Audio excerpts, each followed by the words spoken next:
Putting down your love. The hardest moment of my life was today, when I had to put down my sweet Rex.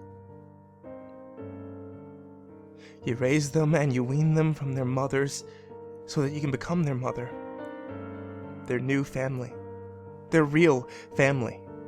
That's all you really want.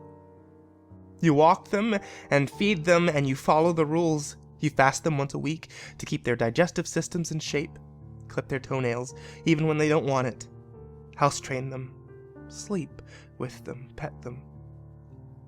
You love them because you saved them from whatever awful life they could have had. Without protection, without your special brand of love, they would never have made it. You were their hero, the one they couldn't wait to see every day. Sometimes you have to discipline them, but it wasn't because you enjoyed that. Maybe fasting them an extra day. It's important to be able to see their ribs and such. The look in their eyes after they finally learn is how you know it's worth it.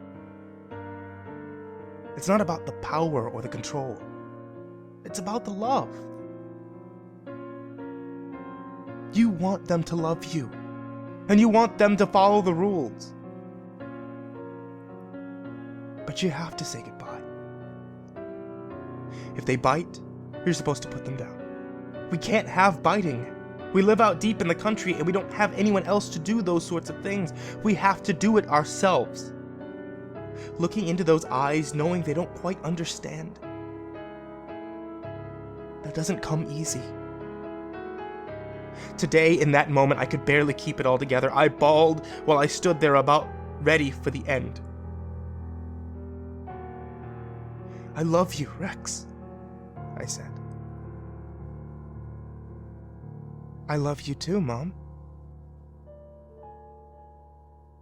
And then I pulled the trigger.